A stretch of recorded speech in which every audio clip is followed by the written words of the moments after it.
Listening. ఎప్పుడైతే నీకు listening అనేది ఫోకస్డ్గా ఉంటుందో అప్పుడు మాత్రమే నువ్వు ఏదైనా నేర్చుకోవడానికి ఆస్కారం ఏర్పడుతుంది. తర్వాత ఆర్ ఫర్ రీడింగ్, చదవాలి. విన్నదాన్ని ఎప్పుడైతే నువ్వు చదువుతావో అప్పుడు మాత్రమే అది నీకు గుర్తుంటుంది. డబ్ల్యూ ఫర్ రైటింగ్, విన్నదాన్ని చదివిన దాన్ని రాస్తావో ఆటోమేటిక్గా నీకు 100% గుర్తుంటుంది. ఇంకా గుర్తుండాలి అని అంటే విన్నదాన్ని చదివిన దాన్ని రాసిన దాన్ని ఇలా మాట్లాడుతావో ఆటోమేటిక్గా నువ్వు అప్పుడు జీవితంలో కూడా దాన్ని మర్చిపోవడానికి ఆస్కారం ఏర్పడదు. కానీ ఈ LSRW, ఈ 4 స్కిల్స్ గురించి మీరు కాలేజీకి వెళ్ళినప్పుడు మొదటి రోజే చెప్తారు మీ లెక్చరర్స్. కానీ వెళ్ళనగానే ఇక్కడ ఎవరో లవ్ అన్నారు, నాకు తెలుసు ఆ విషయం.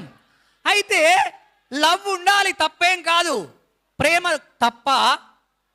కానీ ఎవరిపైన ఉండాలి? అది అమ్మ నాన్నల పైన ఉండాలి, అక్క చెల్లెళ్ళ పైన ఉండాలి, అన్న తమ్ముల పైన ఉండాలి. సార్ ఇదేంటి సార్ ఈ వయసులో ఎక్కడుంటుందా ప్రేమ అని అనుకోవచ్చు మీరు. ఇప్పుడు ఈ ప్రేమ చుట్టూ తిరుగుతూ ఉంటే జీవితాంతం, మామూలుగా కాలేజీకి వచ్చిన తర్వాత ఆ అమ్మాయి ఈ అమ్మాయి, ఆ అబ్బాయి ఈ అబ్బాయి అని తిరుగుతూ ఉంటే జీవితాంతం ఈఎంఐలు కట్టుకొని బతకాల్సి వస్తుంది. జీవితాంతం ఈఎంఐలు కట్టుకొని బతకాల్సి వస్తుంది.